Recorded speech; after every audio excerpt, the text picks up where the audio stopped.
Здраво и добро дојдовте уште едно видео, каде што ова видео ќе зборам за јонотропни рецептори. Овие рецептори всушност представуваат јонски канали кои што се отвараат или затвараат во посредство на одреден лиганд, кој што е соодветен за тој канал. И лигандот може да се врзе на екстрацелуларниот дел од каналот или на интрацелуларниот. Овие јонотропни рецептори ретко се селективни за одреден јон, најчесто се групно селективни. Например, се селективни само за катиони или пак за аниони. Или пак за само неколку јона. И ефектите на јонотропните рецептори се најчесто многу побрзи од метаботропните рецептори. Каде што метаботропни се, например, Г протеин спрегнати рецептори. Зошто ефектот е побрз кај јонотропните? Бидејќи се што треба да се случи е да влезат или излезат одредени јони. И тие понатаму ќе имаат сигнализација која најчесто е посредувана од деполаризација на клеточна мембрана. Додека кај метаботропните треба да се активира еден протеин, па треба да се активира втор протеин, па трет протеин, па некогаш треба да стигне тој ефект до јадрото, па да се смени експресијата и така натаму и така натаму. Значи има многу повеќе интермедиерни чекори пред да се случи некој ефект. Иако некогаш и тие може да бидат преку посредување на одредени ензими и да бидат релативно брзи, но најчесто јонотропните даваат побрзи ефекти него метаботропните рецептори.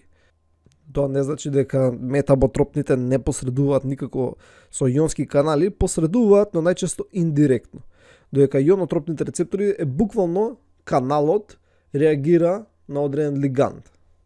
И овој тип на рецептори го сретнуваме скоро на секаде низ телото, но главни функции и најмногу го сретнуваме на ниво на нервниот систем, подочно невромускулниот систем и кај имуниот систем, иако се среќава и во други ткива. И во модерно време има доста труд вложено и финансии од фармаколошките компании да развијат нови лекови кои што се базирани врз таргетирање на овие јонотропни рецептори за третирање на различни невропсихолошки, нервно-мускулни заболувања. Исто така во живиот свет голем број растенија, фунги, инсекти имаат отрови кои што ги таргетираат овие јонотропни рецептори, така што предизвикуваат најчесто парализа, која што води до нефункционирање на одредени мускули, поточно срце или мускули потребни за респирација и доаѓа до смрт. И ќе видиме некои од тие додека збориме за најразличните јонотропни рецептори. Пред да ги видиме групите на јонотропни рецептори, мал рекап како всушност функционираат, мислам дека беше очигледно, но сепак, кога се врзува лиганд, може да се врзе надвор или внатре, на тој протеин, кој што е всушност јонски канал, се врзува, каналот се отвара и поминуваат јони. Така, или влегуваат, или излегуваат, зависно од концентрацијскиот градиент и зависи каде се случува реакцијата. Океј, едноставно. Ај сега ги видиме во кои групи се поделени. Прв тип се цис-луп јонотропните рецептори и така се нарекуваат бидејќи на N-терминалниот крај имаат цистеини кои што градат дисулфидни мостови и прават јамки. Океј, значи на N-терминалниот крај од протеинот и ова е некоја нивна заедничка карактеристика. Дополнително, овие јонотропни рецептори најчесто се со пентамерна структура, значи имаат 5 субединици. Има најразлични изоформи од тие субединици, има најразлични форми од овие рецептори, зависно кое ткиво збориме, зависи кој организам и така натаму и така натаму.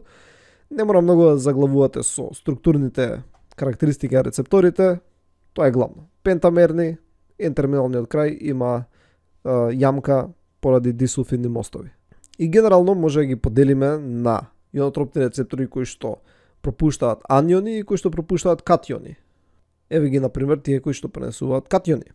Таков е никотин ацетилхолинскиот рецептор, наспрема мускаринскиот ацетилхолински рецептор кој што е метаботропен, 5-хидрокситриптаминскиот рецептор, односно серотонински рецептор, еден од серотонинските рецептори, цинк активираниот канален рецептор, односно Zinc Activated Channel, затоа е ЗАК кратенката, ги имаме тие кои што пренесуваат аниони, односно рецепторот за ГАБА, ГАБА-А рецептор за гама аминобутерна киселина, имаме и ГАБА-Б, но тој е исто така метаботропен, не е јонотропен, и рецептор за глицин, глицинскиот рецептор.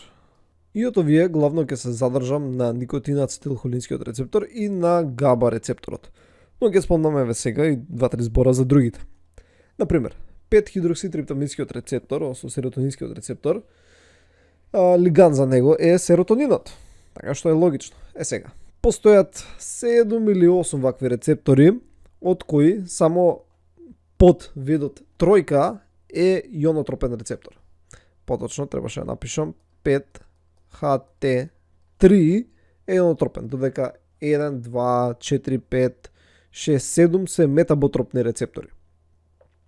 И добро, овој рецептор се врза со серотонин и посредува во низе реакции, ослободување на различни невротрансмитери и хормони, односно го модулира нивното ослободување. Например, модулира како ќе се ослободува глутамат, габа, ацетилхолин, окситоцин, пролактин, кортизол, допамин, адреналин, норадреналин и така натаму и така натаму. Значи се има функции, но најголем дел од овие серотонински рецептори се метаботропни, само подвидот 5HT3 е јонотропен. И една главна карактеристика, кога збориме за тие кои што пропуштаат катиони, главно се ексцитаторни. Значи, например, овој пропушта натриум и калиум.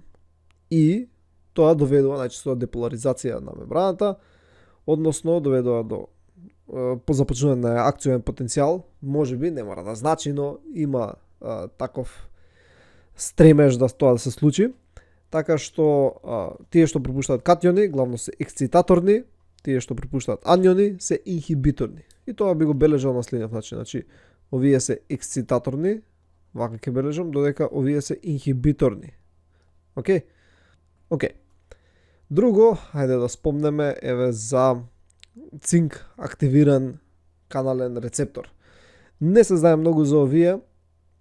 Знаеме дека се активирани од страна на цинк и дека учествуваат во модулација на некои процеси, но и дека пропуштаат катиони како натриум, калиум, но не се знаат многу детали. Следно да спомнеме за глицинскиот рецептор. А глицинскиот рецептор, како што кажа самото име, се врзува со глицин. Глицин се мисли буквално на аминокиселината глицин. Но исто така може да се врзе и со бета-аланин или таурин, кои што така се аминокиселина. Тауринот е непротеиногена аминокиселина, но не е битно. Значи може да се врзе со нив и може и со низа други соединенија. Сега е например антагонист за глицинскиот рецептор е кофеин, така од кафето, кој што спречува активирање на овој рецептор. А овој бидејќи инхибиторен, така представува влез на аниони, најчесто тоа е хлор или некои бикарбонатни иони, односно ја снижува нервната активност, така што кофеинот, ако ја спречува неговата активност, те држи побуден. Океј, преку посредување со овој рецептор. Има многу други супстанции кои што етанолот исто така ја модулира активноста на овој рецептор, но има многу други откриени супстанции, особено од растенија, кои што ја модулираат активноста на овој рецептор. Составен од 5 единици, но океј, сите се скоро составени од 5 единици, така што нема многу на тоа да коментирам. А интересно е дека канабидоиди ја подобруваат функцијата на овој рецептор, односно дејствуваат инхибиторно и те смируваат. Океј, ајде сега да се задржиме повеќе на никотин-ацетилхолинскиот и на габа рецепторот. Никотинскиот ацетилхолински рецептор е еден од прво откриените јонотропни рецептори и првично го откриле истражувајќи електроцити, значи тоа се клетки кои што се способни за генерирање на електрични струи, кај животни, главно морски животни, кои што може да генерираат електрична струја. И се откриени овие канали. Сега, овие канали нормално реагираат на ацетилхолин. Океј, сега, постојат два типа на рецептори кои што реагираат на ацетилхолин. И врз база на тоа со што друго реагираат, ги поделиле на две групи, значи никотински ацетилхолински рецептори и мускарински. Значи никотинските и мускаринските реагираат на ацетилхолин, но никотинските се јонотропни, за тие за кои го говориме, додека мускаринските се метаботропни. Значи тие се Г-протеин спрегнати рецептори. Сега никотинот, знаеме, потекнува од растение, никотин го има во цигарите. Океј. Додека мускаринот е всушност отров кој што се наоѓа во Аманита мускарија, значи тоа е на печурката, е она што обично гледате подцртани црвена со бели точки, обично така ја цртаат. Епа, мускарин од таа печурка се врзува со овој рецептор. И поради тоа ги поделиле на две групи. И овој рецептор е всушност составен од 5 субединици, или е пентаменен. Имаме алфа, каде што имаме поточно 2 алфа субединици, бета, гама, делта. И за да се отвори, потребно е да се врзат две молекули на ацетилхолин. И при тоа, кога ќе се отвори, пропушта натриум, натриум внатре во клетката, додека калиум излегува. Но генерално имаме нет внес на позитивни полнежи внатре во клетката. И оваа структура е различна, зависи дали имаме нервни никотински рецептори или мускулни никотински рецептори, бидејќи има разлика. И обично ги сретнуваме кај невромускулните џункции, нели, каде што се спојува нервот, иде по залата плоча, кај моторната плоча, кај мускулот. Каде што се ослободува, нели, ацетилхолин со цел да се врзе со овие рецептори. И, бидејќи пропуштаат катиони, тие имаат стимулаторен ефект. Така, значи, потикнуваат деполаризација на мембраната, односно да започне акционен потенцијал, или пак, нели, ако станува збор за мускул, да достигне до контракција да се случи. Значи, еве, например, тука имаме аксон, нели, имаме везикули, бла, има начин како што тера да се ослободува, има снер протеини, ќе се приспои калциум, нема да влегувам се во детали, ќе се ослободи ацетилхолин. Ацетилхолинот треба да се врзе со ацетилхолинските рецептори и при тоа, нели, да влезе натриум и да се постигне посегуваниот ефект. Сега, интересно е, например, овој мускарин од аманита мускарија се врзува компетитивно, така што не може да се врзе ацетилхолинот и нема реакција. Значи, действува како токсин. Други отрови исто така действуваат на еден ензим, ацетилхолин естераза, односно тоа е ензимче, замислете си го како пекмен, кој што го разградува ацетилхолинот. Така, значи полека го разградува, со цел да се прекине стимулацијата. Океј, но што ако има некој отров кој што го инхибира овој ензим? Го инхибира ацетилхолин естеразата. Нема се разградува и ќе има постојана стимулација, дури и рецепторите полека они ќе станат десензитирани, овие што се мускаринските, дека никотинските ќе се инактивираат, но сепак тоа ќе има последици. Например, вака действува сарин гасот, кој што се користел во Втора светска војна, кој што го инхибира овој ензим и не може да се сопрат мускулните контракции, доаѓа спазава мускулите и најчесто се умира или срцето ќе застане или не може да се дише. Има уште многу да се кажува за овој рецептор, но тоа се веќе детали и во некој друго видео, ако некој зборам за неврологија. ГАБА рецепторот представува еден од главните инхибиторни јонотропни рецептори.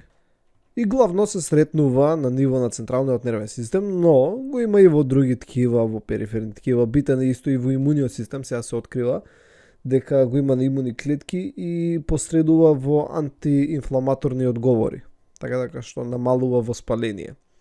Сега постојат ГАБА А и ГАБА Б рецептори. ГАБА А се тие кои се јонотропни, додека ГАБА Б се метаботропни, односно посредуваат преку Г протеин спрегнати реакции. ГАБА А рецепторот има структура многу слична со ацетилхолинскиот рецептор, значи е пентамерен, изгледа од повеќе субединици, и слично како ацетилхолинскиот потребни се две ГАБА молекули да се поврзат. Значи, односно, има две места каде што може да се врзуваат, и има доста места каде што може алостерично да се менува неговата функција. Еве, тука имаме некои шематски презентации. И главно, кога се активира овој рецептор, или се отвара каналот и пропушта хлорни аниони, кои што действуваат инхибиторно, бидејќи го намалуваат мембранскиот потенцијал, така го прават понегативен. Има и некоја пропустливост, некои канали, бидејќи има повеќе подтипови, зависно од протеинските структури кои го градат каналот, може да пропуштаат и бикарбонати, но главно, кога збориме за ГАБА, збориме дека пропуштаат хлорни аниони. Сега, како што кажува името, ГАБА јонотропниот рецептор се поврзува со ГАБА, гама аминобутерна киселина. Сега, самото име кажува аминокиселина и да, хемиски е аминокиселина, но не е како протеигенските аминокиселини, кои што градат протеини, бидејќи не е алфа аминокиселина.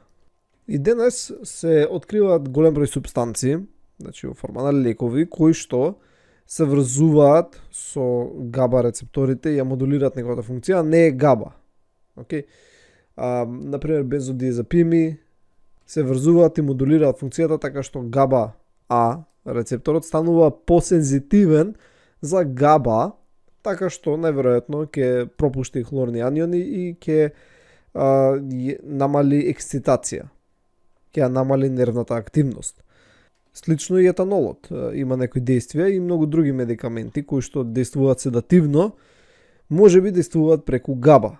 Така значи ја стимулираат да е посензитивна за габа или пак действуваат како агонисти за овој рецептор и пропуштаат хлорни аниони. Така што има многу истражувања кои што се прават тука и се смета дека некои генетски разлики во габа рецепторот можеби се причината за одреден број психијатриски заболувања, каде што не се стимулира добро габа рецепторот, нема инхибиција, нема седативно дејство и постојано се ексцитирани невроните и тоа предизвикува понатаму до низа проблеми. Интересно е како се добива габа, значи лигандот за овој рецептор. Габа сушто се добива од глутамат, кој што е еден од главните ексцитатори на нервните клетки.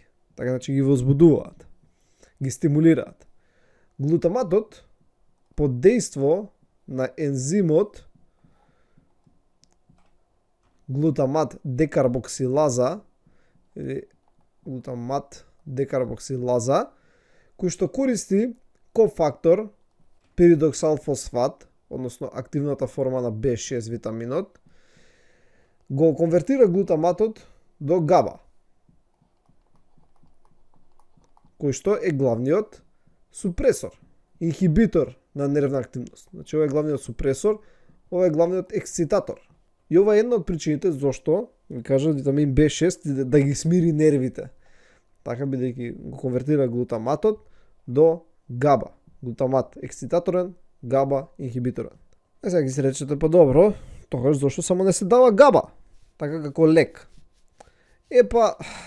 Малце покомплицирано, бидејќи се врзува на други места, не се врзува само со централниот нервен систем, така што има и други ефекти низ телото. И се сметало долго време, иако сега има некои истражувања кои покажуваат спротивно, дека екзогено аплицирана габа не ја поминува мозочно-крвната бариера, така што нема стигне до централниот нервен систем, само ќе действува на периферијата. Но сега се покажува дека можеби поминува, дека не е потребна само ендогена продукција. Иначе, иако ендогената продукција е главно во мозокот, во централниот нервен систем, забележано е во многу други ткива, бубрези, хепар и така натаму, имуни клетки, но интересно е кај панкреасот дека се секретира од страна на бета клетките, тие кои секретираат инсулин. Така, значи инсулин. И кога се секретира инсулин се ослободува и габа. Габа, кога се ослободува, таа действува инхибиторно на алфа клетките кои што секретираат глукагон. Така, кој што го спречува действото на инсулин, основно. Го зголемува шекерот додека инсулин го намалува. Исто така, стимулираат да алфа клетките се конвертираат во бета. Значи, се тоа го прави габа. И сега има некои истражувања каде што разгледуваат можноста на габа за третирање на диабет и така натаму и така натаму. Океј, тоа беше доволно за габа. Ајде сега да идеме на другата група на јонотропни рецептори. Следни на листата се глутаматните рецептори, кои што по структура се тетрамерни, изградени од 4 протеински субединици. Сега ова се всушност рецептори чиј агонист, односно лиганд, е глутаминската аминокиселина, таа која ги гради протеините. Анионската форма се нарекува глутамат. Првично мисле дека сите глутаматски рецептори се исти, така бидејќи сите реагираат на глутамат. Но, како што се откривале на различни хемиски агенции, се открило дека всушност не се сите исти, бидејќи некои хемиски агенции действуваат на одредени глутаматни рецептори, али не на други. И спрема тоа ги поделиле на 3 групи. Првата е група која што действува на N-метил D-аспартат, односно тој е рецептор за таа молекула и нормално е рецептор за глутамат. И да го сите овие се ексцитаторни, односно пропуштаат катиони. Овој првиот рецептор предоминантно, кога ќе се активира, пропушта калциум, Значи попушта ионизиран калциум. Сега, поврзување на агонистот со овој рецептор не е доволно за тоа да се активира. Потребно е да има и деполаризација на мембраната. Зошто? Бидејќи во нормален случај испуштањето на калциум е инхибирано од магнезиум кој што го блокира патот низ каналот. И потребна е деполаризација со цел да се смени конформацијата за да се отстрани магнезиумот со цел да може да помине калциумот. Има некои слични ефекти поврзани исто и со цинк, бидејќи може да се врзуваат и делови од протеинот, цинк и магнезиум, и така да менуваат неговата функција. И овој канал е битен во многу процеси, значи забележано дека се поврзува со одредени канабидоиди и дека го модулира дејството на ексцитација. Ефектите на овој канал се блокирани од многу најразлични анестетици, од дроги, психоактивни дроги, од кетамин, блокирана активноста од страна на етанол, азотен оксид и така натаму и така натаму. Смета дека дејствието на тие медикаменти се дел предизвикани поради инхибицијата на овој канал. След на листата е ампа, чиј лигант е, има многу долго име, така што нема го прочитам. Но, битното е дека ампа главно пропушта натриум. Сега, и НМДА рецепторот пропушта и натриум, но е главно предименет за калциум. Ампа пропушта натриум. Сега, ампа не мора да подложи на деполаризација, него само кога ќе се врзе со лигандот го пропушта натриумот. И ова е битно, повторно, слично, поврзано со анестезија и така натаму и така натаму, и со многу други медикаменти кои што ја регулираат неговата активност. Но интересно е дека ампа заедно со НМДА, овие глутамински рецептори, неверојатно се поврзани со неврална пластичност и со процесот на учење. Има нешто што се рекува long term potentiation и има повеќе механизми преку кои функционира, но еден е кога ќе дојде дразба за активирање на неврон, првично влегува натриум поради ампа. Така бидејќи не е потребна деполаризација, само стимулација од агонист. Ке влезе натриум, тој ја деполаризира клетката, ке се тргне магнезиумот, така, сега ке може да влезе и калциум. Калциумот действува така што ја зголемува регулацијата и експресијата на ампа. Дополнително калциумот се врзува и со калмодулин киназа, која што го фосфорилира ампа за подобро да функционира. И следниот пат кога ќе има стимулација ќе биде уште поуспешна.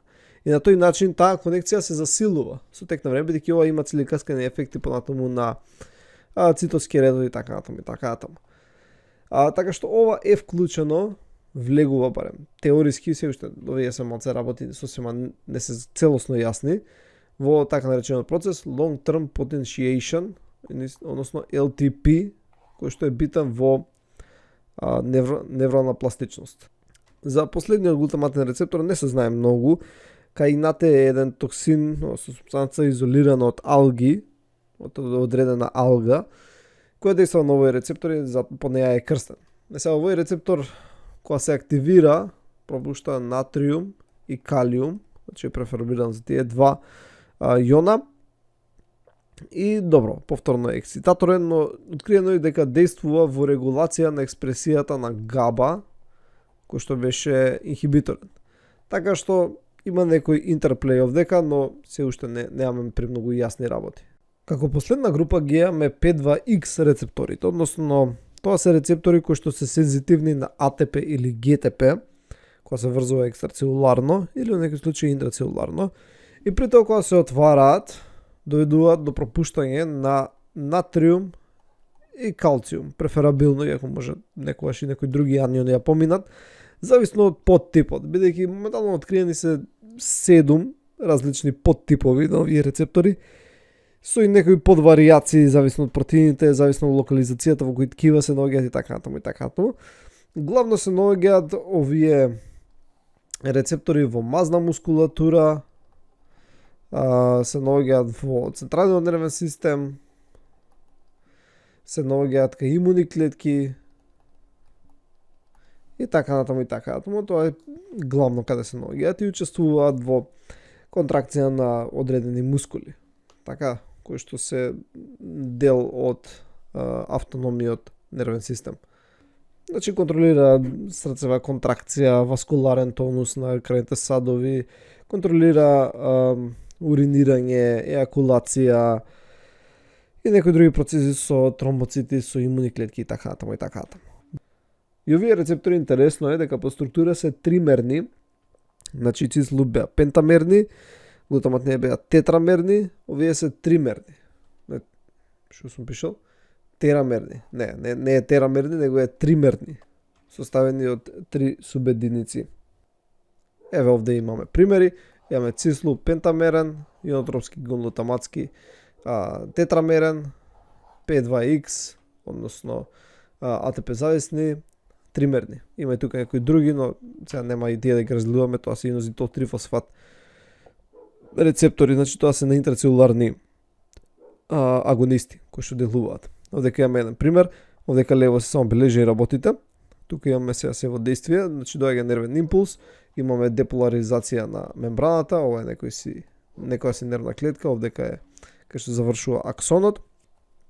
Таа деполаризација доведува до отварање на волтажно зависни калциумови канали, навлегува калциум, како што се зголема концентрација на калциум, тоа стимулира да везикулите кои што тука се насобрале да го ослободат ацетилхолинот. Тоа ацетилхолин се врзува со никотинските ацетилхолински рецептори. Тоа доведува до навлегување на натриум у клетката, се деполаризира и таа, влегува натриум преку натриум волтажно зависни натриумови канали, влегува се и повеќе натриум, се деполаризира понатаму, така, тоа активира калциум, волтажно зависни калциумови канали, влегува калциум, тоа стимулира да се ослободи калциум од саркоплазматичниот ретикулум, значи ова е мускулна клетка, и сега кога се насобере толку многу калциум, тој стимулира, односно доведува понатаму до мускулна контракција. Значи гледате како се ова битно. Ево дека имаме за long term potentiation. Можете да си го прочитате текстот ако сакате, но истиот тој. Први влегува преку ампа, тоа стимулира понатаму да влегува преку НМДА, тоа стимулира да се прави повеќе ампа, за оваа конекција да се зајакне повеќе. Океј. Тоа беше главно се за ова видео. Сега дека научите што ново. Значи, оваа тематика е поширока од ова тука што го опфатив, но се уште е во фази на истражување, че се откриваат многу медикаменти кои што ги таргетираат овие канали и се многу битни во фармакологијата и во функционирањето на живите системи. Тоа беше се. Довидување.